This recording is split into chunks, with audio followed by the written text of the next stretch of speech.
Hello, everyone, and welcome to the UNX News Radio podcast, your news source for all things unexplained. And now, here's your host for the UNX News podcast, Margie K.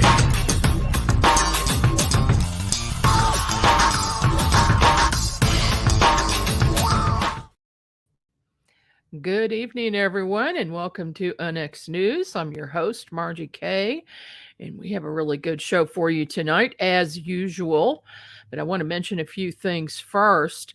Mark your calendar for February 25th at 2 p.m. Central Time on Zoom. You can join us for free for a paranormal tea party on Zoom. Just go to unxnetwork.com to register. We have several ladies of the paranormal who are going to talk about their own experiences and investigations. So don't miss that. I am doing a master dowsing workshop on March the 4th. You can get information about that on the website.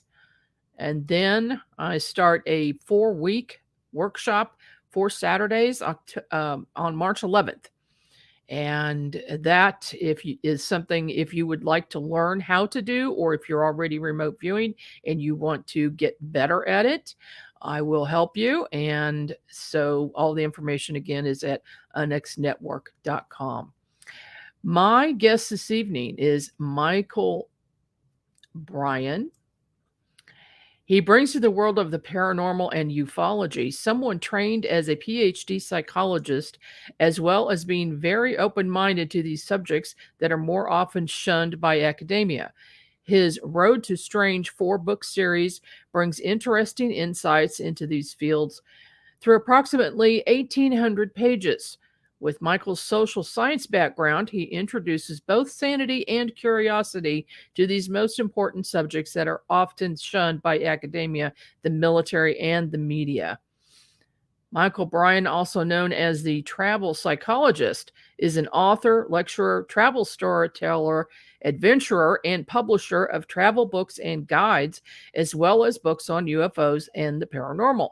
He recently appeared as a guest on CNN and is regularly quoted in the news media and blogs, and as an invited guest on internet radio programs on the psychology of travel, as well as on UFOs and the paranormal. Michael is the first person to coin the term travel psychology. Welcome to the program, Michael. Glad to be here. Thank you for having me.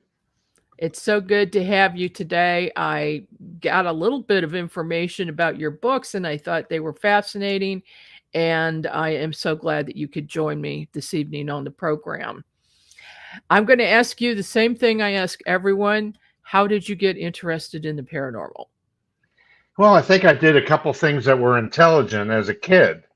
One, when all my friends went into the nearby woods to smoke cigarettes, I was with them and I thought, I don't want to do that. My parents cough in the morning. I don't want to do that. That was intelligence thing number one. The other was I began to see the Look magazine and Life magazine articles on flying things in our skies. And I was about 15 years old, and I'm looking at these big spreads in these magazines. And I thought, wow, that looks interesting. That's got to be one of the most important things we could ever think about. And from that time on, along with the modern era of ufology, which began in, say, the early or late 40s, there I was, right in the modern era of ufology, and I thought it was important, and I stuck with it, reading tons of books and doing everything I could to try to learn that about it, because it seemed so important to me. Well, and it certainly is an important subject, and it's on everyone's minds right now, of course, with the shooting down of balloons and other unknown objects in the skies. Everybody's going a little bit crazy about that. What do you think about this? Are we talking UFOs? Are we talking party balloons or weather balloons or what?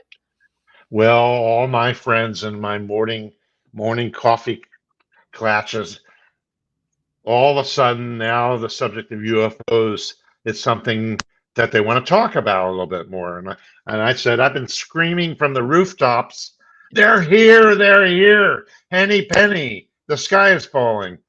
And what I say to most people at the outset of a discussion is, you know what? You don't want to be shooting down aliens. You don't want to be shooting at them.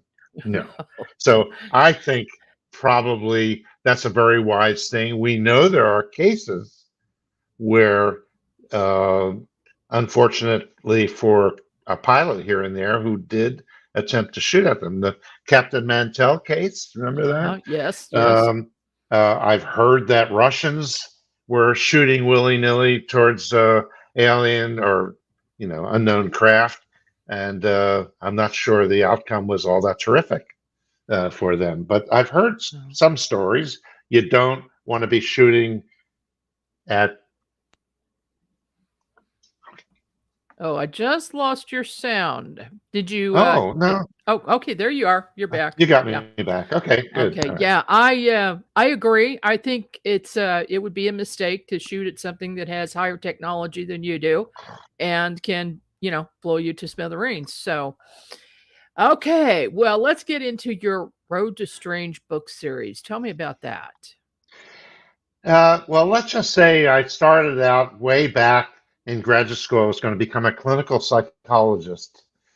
And I finished my master's degree at Temple University in Philly. I started out in engineering at Carnegie Mellon for a year. And I thought, no, chemical engineering is not for me. Mm. And so I went to Temple University back in Philadelphia, where I grew up, and was headed in that direction. And I finished my master's degree, and I thought to myself, what do I really want to do? Do I want to have to deal with serious problems and psychopathology for the rest of my adult life? Or do I want to get involved with travel?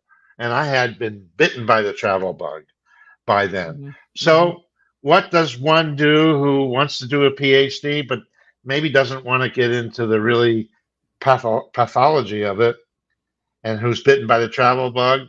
I thought, why don't I study the psychology of travel? I mean, nobody did that. That was not a subject in psychology. And so instead of staying big old city of Philadelphia, I thought I'd go to the University of Hawaii. And if I'm going to do a PhD, no better place. Oh, gee, that's too bad. I mean, I sat studying for my exams on a beach chair in a beach park overlooking the water, the ocean under palm trees. That you could study up the kazoo and not worry about taking your exams. So I actually carved out a niche on the psychology of travel, which covered many, many, many subjects. Basically, in a nutshell, intercultural communication. And that is people communicating with one another from all parts, both verbally and non-verbally. Yes. Nobody thought about, conversation distances. I remember when I was a teenager on my high school trip to Mexico, the vendors kept moving towards me to show me their wares, and I kept moving back. And then I realized, conversation distance is different between cultures. Of course, they wanted to sell me his wares, but nonetheless, I really made that into an interesting niche. And while at the University of Hawaii, I worked for the Peace Corps program, University of Hawaii's Peace Corps program. And this was to the training for Peace Corps volunteers to go to Tonga. And so these were all very valid subjects: conversation distance, social distance, nonverbal communication. All that stuff was so relevant to international behavior, which is so important. And guess what else? The whole subject area of ufology is also about, how are we going to communicate maybe with other beings from elsewhere? So that was all part of it. Two different texts. And so, parallel interest in travel psychology, I coined the term, was to interview people. And I thought, oh, a good way to learn about the psychology of travel is to talk to people, ask them questions, and learn about it. And I did the same thing with ufology on parallel tracks. Paranormal, the study of UFOs, UAPs, it's all part of a psychology. And I had the frame of mind to be willing to look into this stuff and not get intimidated. I was not intimidated by other people who thought academia was not the place to look at subjects like the paranormal and ufology. But these subjects were coming into vogue over time. The worldview, what's the expression that we use for our worldviews? Our paradigms. Mm-hmm. I began to experience a shift in the paradigm in myself and other people's paradigm shifts. The founder of MUFON, for example, Walt Andrus, I remember in the beginning years of MUFON, Walt would say to people, just bring me stories about nuts and bolts. Don't bother me with abductions and all that crazy, weird stuff. But as we all know, Right. throughout the modern era, we began to broaden our perspectives and our point of view. The fishbowl that we were in suddenly got a little bit bigger. And he ended up in his later years looking at all these other aspects, which, God bless us, we didn't think of early on, but we sure began to come around later on. And so here I was, somebody steeped in psychology, but open-minded to all these other fascinating subjects and not afraid of what other people would think of me or say or do. And I stuck with it. And my gosh, my paradigms began to broaden along with everybody else's. And we're certainly in the thick of it now. We sure are. How many interviews did you conduct in order to complete your books? It's hard to really pin a number on it because I started before the internet. And now I'm very much into the internet, of course. I would say I interviewed upwards to a couple thousand people over 5 decades, because I started this in earnest in the middle 70s, and I've kept at it. And it's interesting, some of the questions I asked people early on, I still find I'm asking the same questions. For example, part of travel psychology is looking at why people get themselves in a situation and they get pickpocketed. I mean, that's so common, and yet we fall victims to it so easily. So I would look into these things, and I would ask people, "Oh, thank you for sharing that pickpocketing story of how that happened to you. Now, what would you do differently? Let's go back. Let's look at it and recreate what happened to you. And what would you do differently?" So I would tend to ask these same sorts of questions 40. On the UFO subject, since you have interviewed people over such a broad time span, have you noticed a paradigm shift in their thinking in the general public? Yeah, I would say one of my mantras is, of course, if but one of these stories is true, only one, what then? And of course, we've hear hundreds of thousands of stories. That was one mantra. The other one is when I started out, people would say, well, I know what I saw. And in time, I know what I saw. And in further time, I know what I saw. I found people more vehement in their beliefs over time, becoming less intimidated and less inhibited by what other people think and say. And that, if you want to say we've had a revolution, we have just kind of undergone and are undergoing a revolution in not feeling intimidated to express what we've saw and felt and experienced in ufology and paranormalology.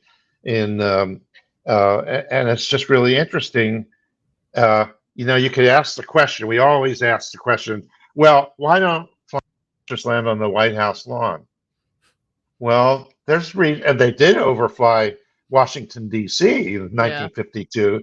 Well, that was in a way a little bit like that, but I like to think they don't need to land on the White House lawn. They could just make themselves present around a fleet of Navy ships Hmm. like they did. They could fly over Phoenix, Arizona.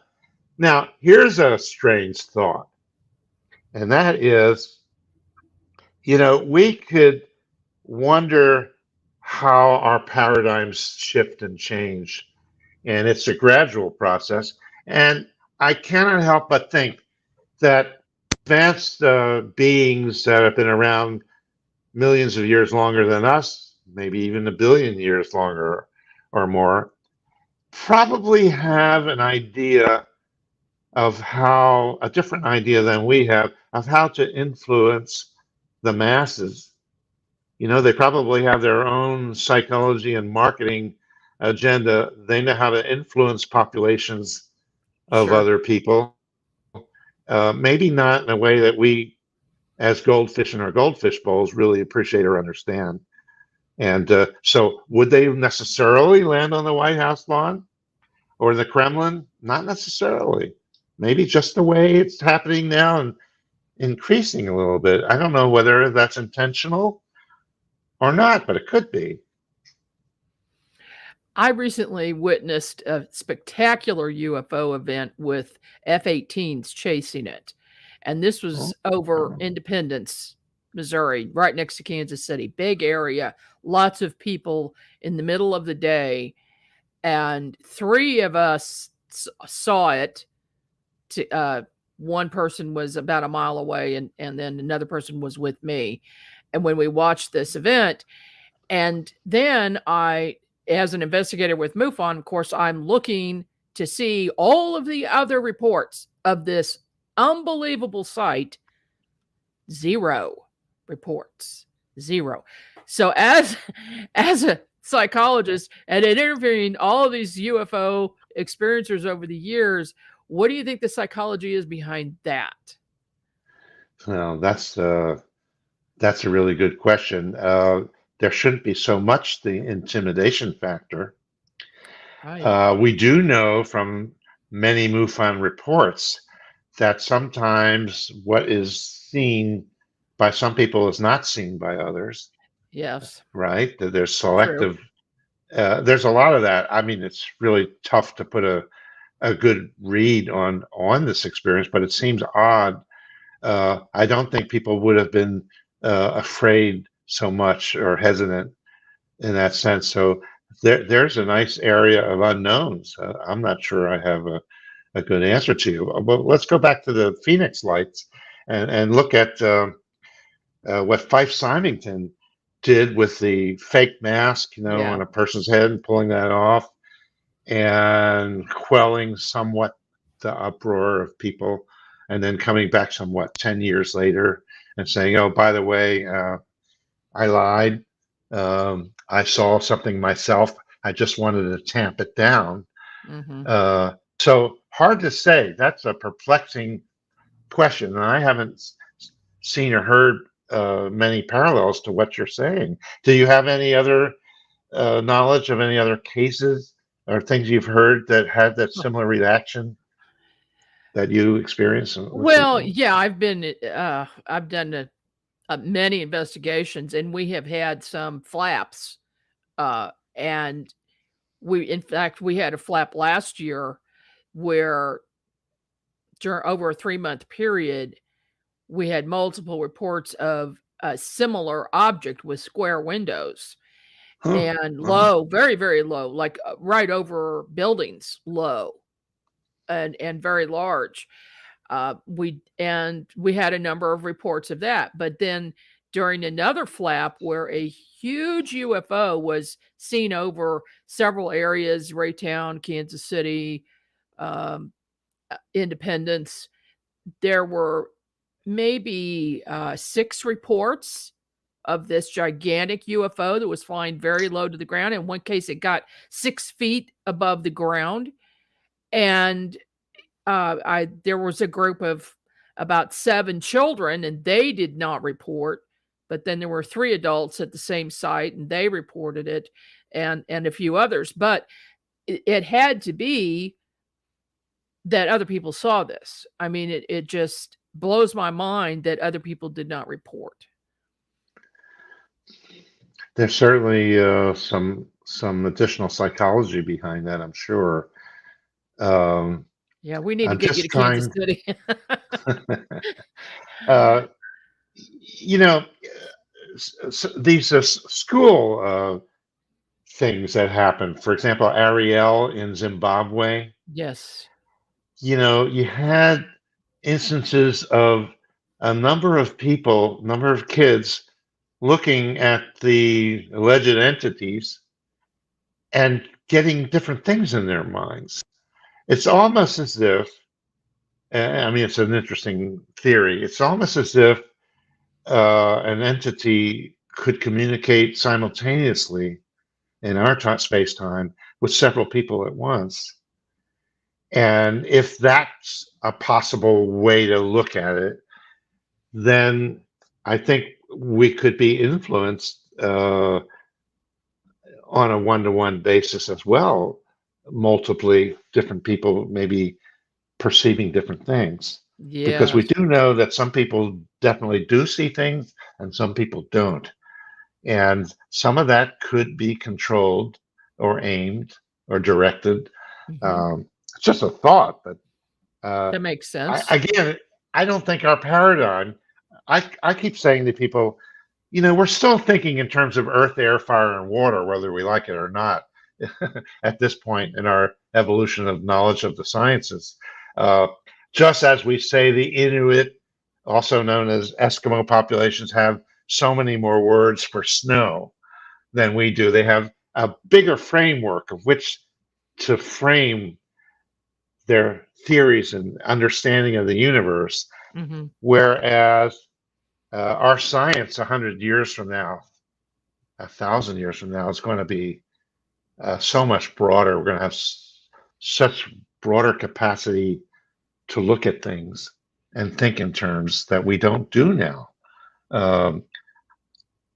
It's just going to affect all our knowledge of ufology, and everything else is going to be probably molded by our broader perspectives of how we think about things. I'm not the first to say this, but this thing I'm not stuck on or hung up on, but this idea of our way of looking, framing our knowledge, paradigms, have radically changed in the history of humanity. I mean, we thought the Earth was flat, the sun was we're the center of the universe. You know, changed radically. So our ways of framing our research and investigation and knowledge and thinking of things, we have no idea of how we'll be looking at these things 100 years hence.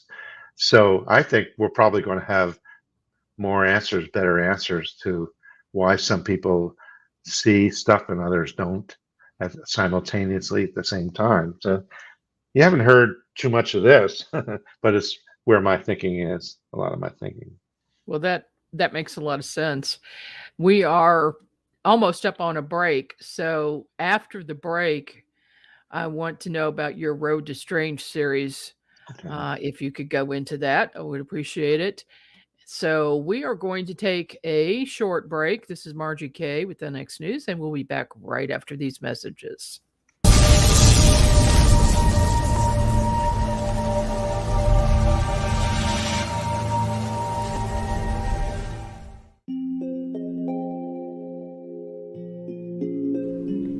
Join us for a paranormal tea party, February 18th, 2023 at 2 p.m. Central Time.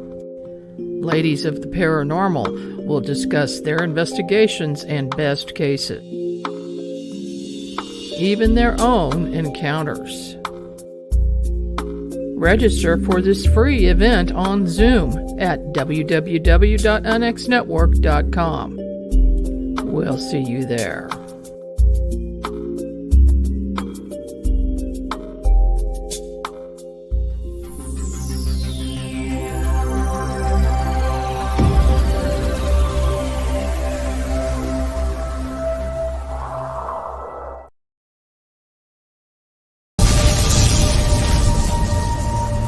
Are you thinking about purchasing a wood-fired heating or cooking appliance but don't know where to start? The new book, Wood-Fired Heating and Cooking, will guide you through the process and make the decision much easier. Find out about wood stoves, wood-burning fireplace inserts, masonry heaters, cook stoves, brick ovens, and more. Learn about operation and maintenance, buying and storing wood, even how to make your own charcoal. A bonus section includes delicious recipes for cooking in a wood-burning oven, grill, tandoori oven, or smoker. The wise homeowner, prepper, or homesteader will have the ability to heat their home with wood when the power goes out or to save money on increasing gas bills. Wood-Fired Heating and Cooking is available at Amazon. Visit www.woodfiredpub.com for more information. That's woodfiredpub.com.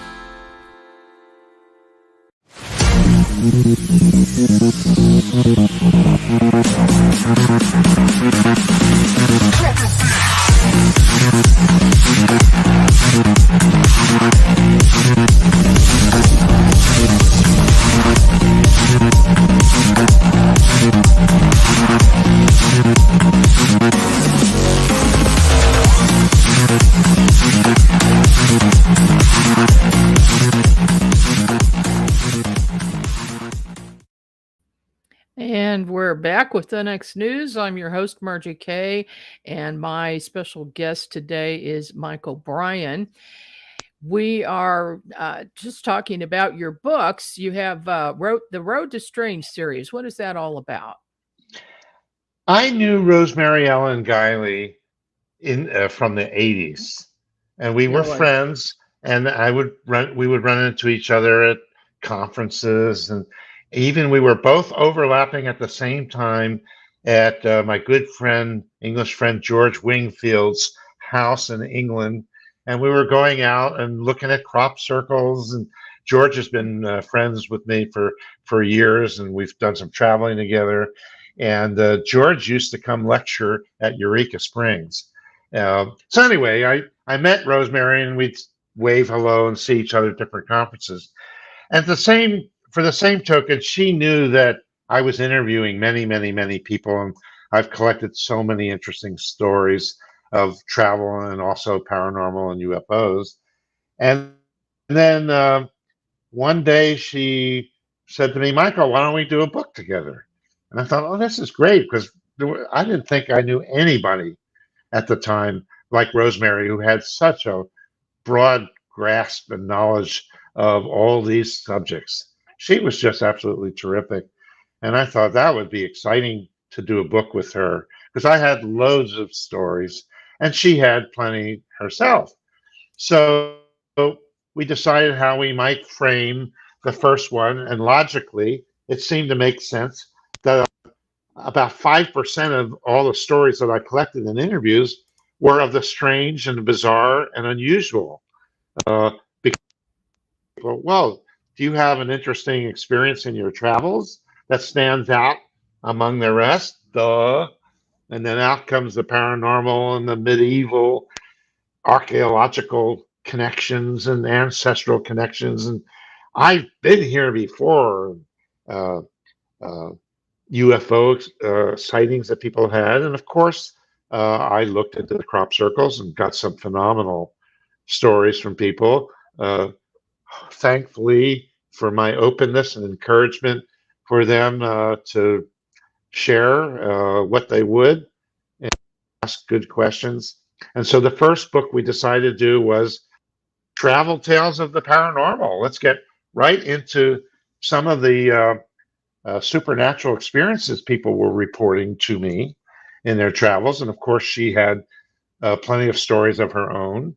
So we decided that would be the first one. We thought The Road to Strange would be a terrific title, especially when it comes to the notion that we are traveling and things are happening to us.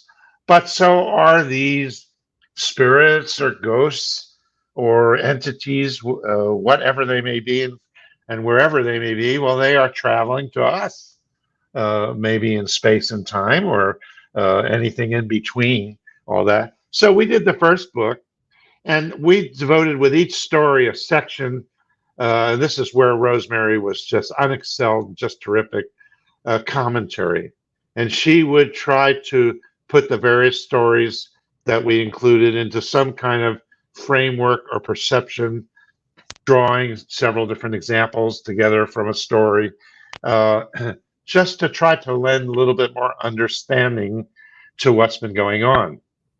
From that, we got to work on our next one, and we thought, well, let's focus more on UFO type of experiences overseas and other strange presences. And so that's a whole horse of a different color. And again, we did a parallel way of formulating that book with great commentary and great examples. And then we lost poor Rosemary, and she passed away. This was the second book we did together, UFOs, Aliens, and High Strangeness. We continued our method from the first book. And I think it was these two books developed in a way that only the combination of Rosemary and myself in our approaches, we had a very good synchronous relationship on this material. Then when Rosemary left us, we were just about ready to start on a third book. And of course, I had a huge amount of material. And so between Rosemary's and my first two books, let's just say they were about 500 pages together, 250 pages each. Mm-hmm. Well, I had, as you know, I did two additional books. Rosemary always sort of slapped my wrist slightly and say, Michael, don't make a book longer than 250 pages. And I said, yes, Rosemary, yes, Rosemary. And so the next two books in the series were about 500 and some pages each because I could not say no to material. And here was the interesting thing. The next book was, or is, The Road to Strange, The Contiguous Universe. And what did I mean by that?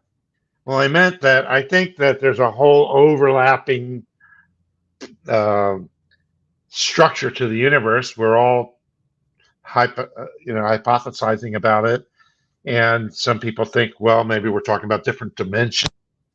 Maybe we're talking about consciousness as the basic essence of the universe, whatever consciousness is. It's hard to know exactly what it is. There's lots of thoughts on it. So I decided in this book to find the people that had multiple experiences. They could be a combination of just paranormal things that happen, supernatural things, past lives, deja vu experiences, seeing entities in their travels that may be ghosts or may not be ghosts. And what happened is I found in all the interviews that I conducted, let's just say approximately 2,000, I found about 50 people who had repeat experiences of either UFOs or the paranormal. Not to say that they were all interrelated, but I thought, why don't I single out a collection of interviewees that reported that they had multiple experiences and try to see, what does that say? What does that tell you? And again, with my mantra, the two mantras that I pursued all this writing, if but one of these stories is true, what then? Well, I have no doubt that many of these stories are true. I mean, you can't, in the end, often evaluate the veracity or the truth. It could be the way people perceive things, and it may not be the way others perceive it. But I'm in the book too. I've had multiple paranormal experiences in my life. Aha, that's what I want to get to. Well, I'm in the book, and I'm sure some of my experiences are true. I believe that most, if not all of them, are pretty much the way I have looked at them and understand them. I don't have any magical powers. I could be as mistaken as anybody else in my interpretation of things. But I knew I've had some personal, incredible kinds of experiences. I'm one of the people in the book. So is Rosemary. She's in there. And so that was that book. Can you tell us one or two of your biggest I'll tell stories? you a really favorite one of mine, and I leave it up to our listening audience to think of what you would think. I have had synchronicities up the kazoo.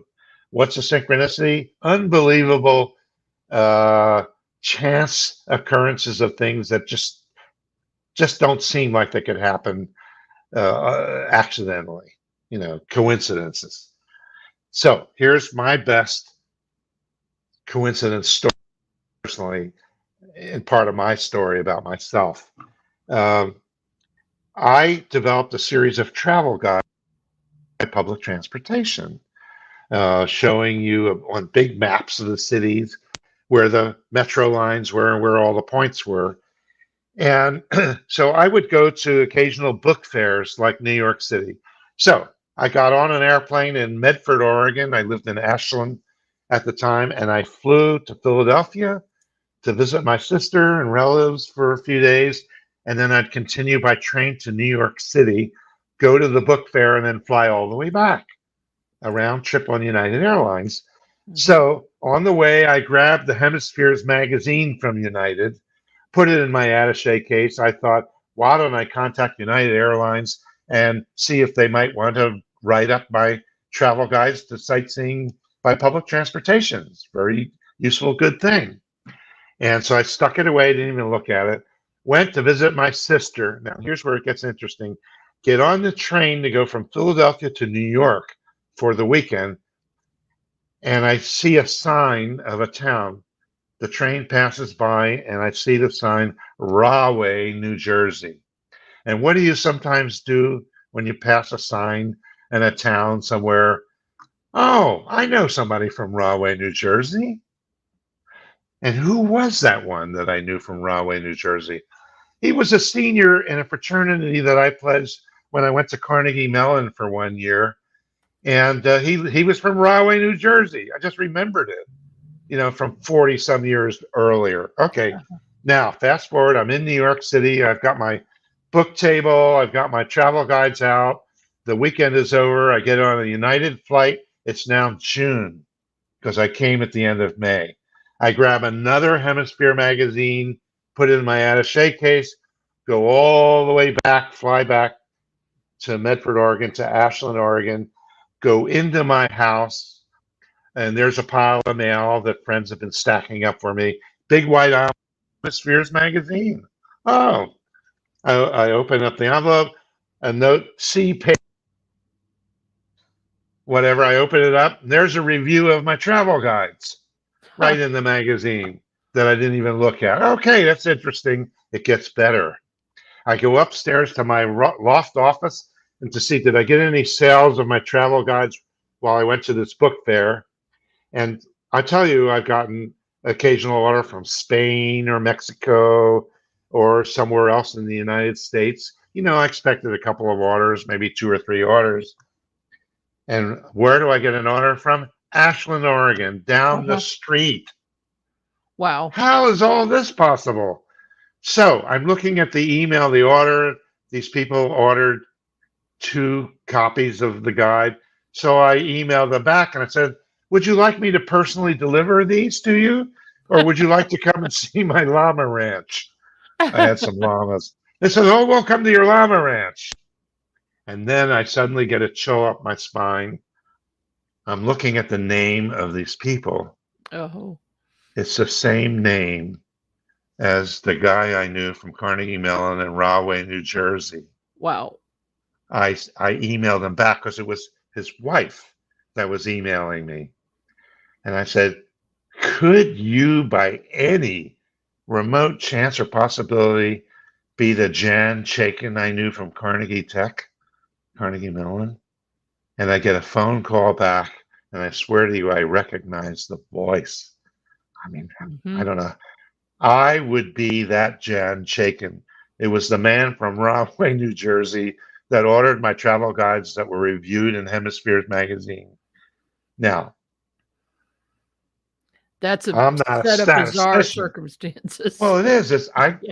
feel it's a quintuple synchronicity, Yeah.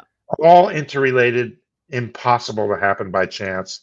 Individually, okay, they can, but collectively, how did you find that you were interested in my travel guides? I asked. Oh, I saw the article in Hemispheres magazine.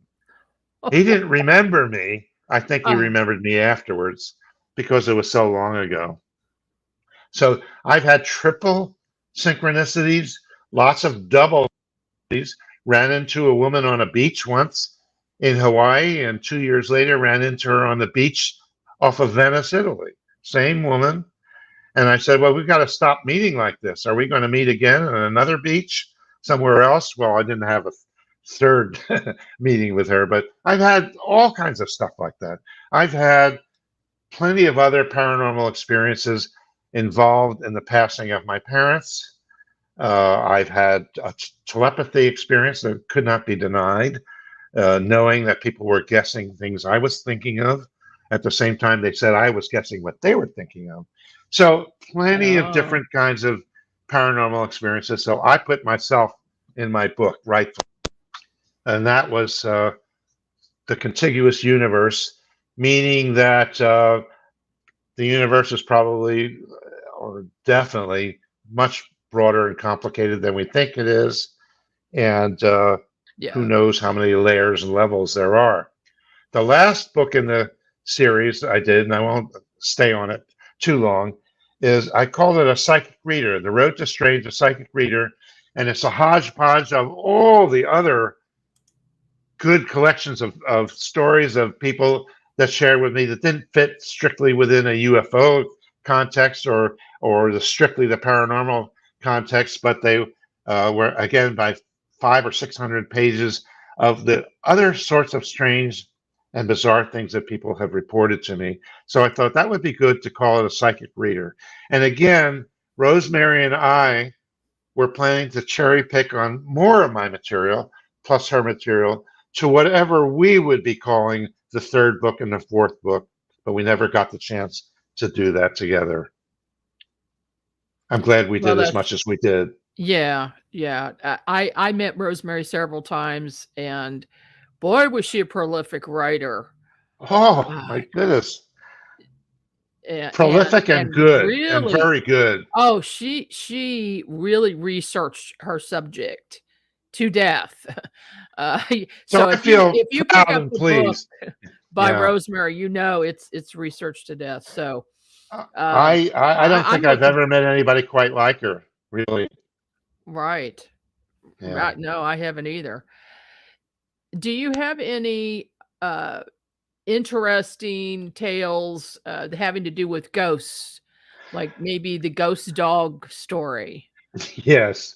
Yes. Uh, I had so many ghost stories and apparition stories that I decided to pull those together in a book that just came out. That is, I call it Travel Tales Ghost Encounters. And that looks a little more like, there you go. It looks a little more like my travel series, but I throw you a little, I don't know the expression, uh, uh, what I mean by travel tales is not only from our perspective of traveling around the world or wherever we're going, but also perspective that we may have other intelligences, presences, entities coming here in our space time. So it's travel. So it's a little Hmm. bit. Yeah, I could just have a just little as easily short. put it in the Road to Strange series, but it has a lot of a collection of travel tales from those interviews,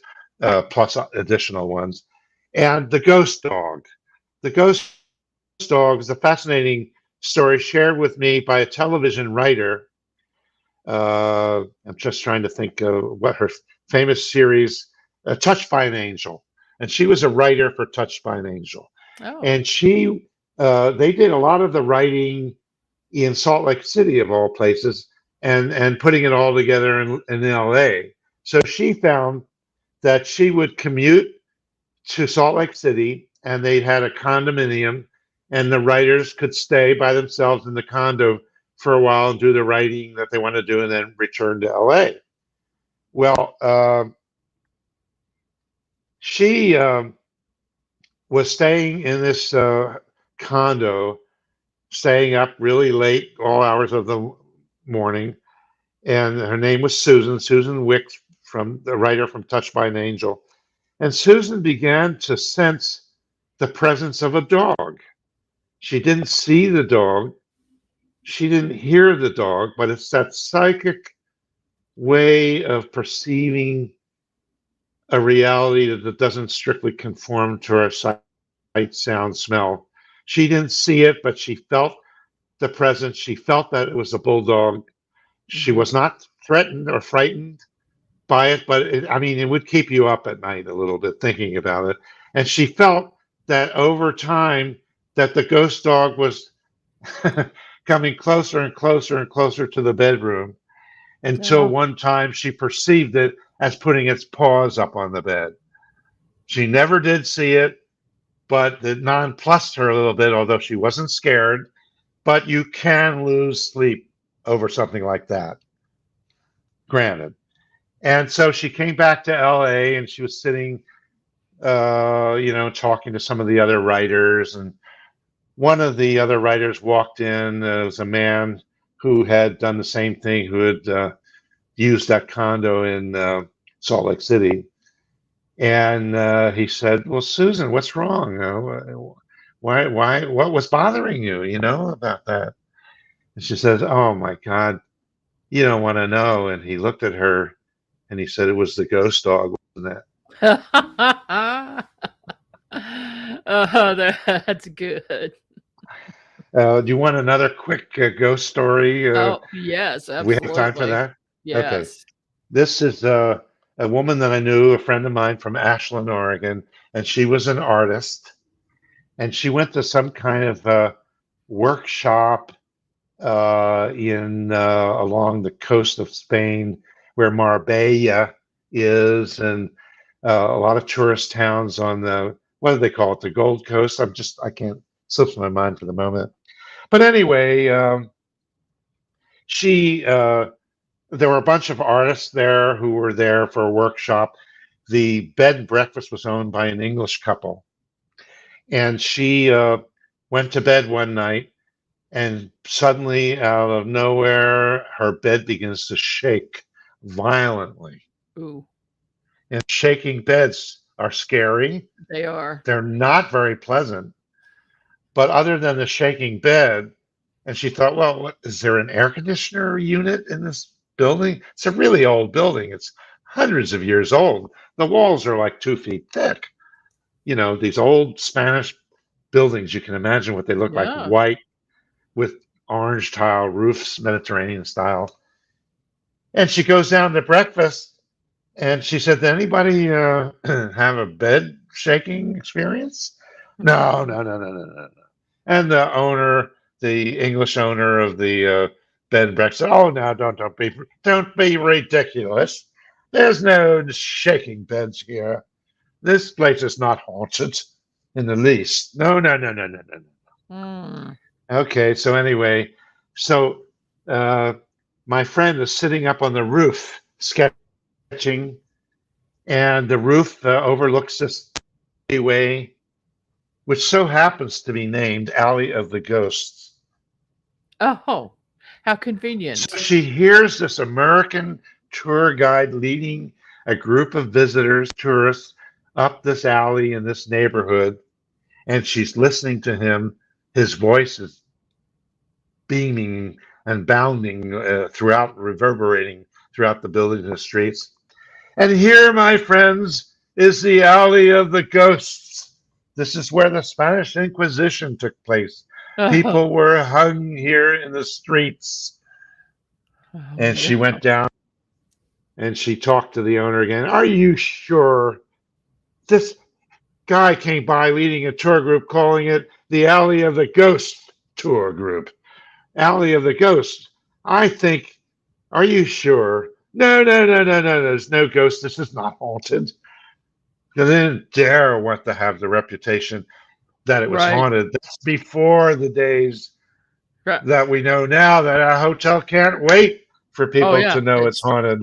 It's very fashionable to have a haunted hotel now. Absolutely. And I don't say they do that to make it up. No, no. I think there are many valid places and hotels, and I Mhm. have loads of stories about these haunted places, and I believe they're true. And I got so excited about interviewing people in hotels. In fact, I'm going to submit an article for your magazine, right? And Yes, that's yes, we going to be can't a wait. story. That's going to be a story of a hotel on one of the neighbor islands off of Seattle, uh, the Hotel de Haro, which has a lot of instances, not scary, horrible, frightening things, but definitely presences of entities and spirits, as told by a number of different people. That's going to be the story. I'm going to write Ghost that up for Tales, you. and that will be in the April issue, everyone, April, so okay. watch for that. We Yeah, do the that'll be magazine fun. quarterly, so, and if I had more time, we would do it monthly, but I do I not. think you have a So, full plate. what is your next book gonna be about? I've been doing some books on different destinations, and I think it's fitting to do my book on Turkey Oh, because really? I have a collection of stories of people who've had experiences in Turkey. And it's interesting because I did a 2 year stint for the University of Maryland overseas, where they sent me to all these different countries to teach courses to U.S. military dependents and people in the various military services.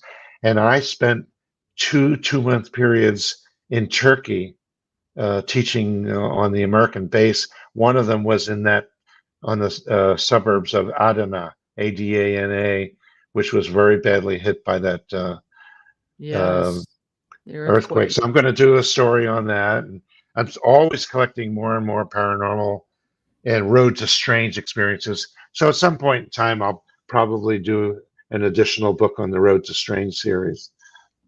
Not sure Okay. what yet. How can people get a hold of your books? Oh, okay. Thank you for asking. It's very, very simple because I publish these books through a program called Draft to Digital. So, for any of you writers out there, you want to look at Draft to Digital. Well, one of the things that they offer us as writers, no charge, is a way to display all the books that we do. And so this is called Books to Read, BOOKS, the number two, read, READ.com Okay. / Michael hyphen Brian, Brein. I think, oh, there you go. And There it's it is on the showing screen. up. Yes, Race has got that up. Yeah, so you can go there and look and see what's interesting to you and just look and see what the series has and read about it. I think you'll find it's interesting and it's different. I don't think I've ever known anybody else to write a whole series of books on the psychology of travel. And these are all based on stories. And my Road to Strange is right there. And if you did in a book, well, you have all different kinds of ways of getting a hold of one through, for example, Amazon or Barnes and Noble or all kinds of other things. This is a wonderful program for publishers. And I know you're out there, just like me, Draft to Digital. All right. I will check it out myself because I'm a publisher as well.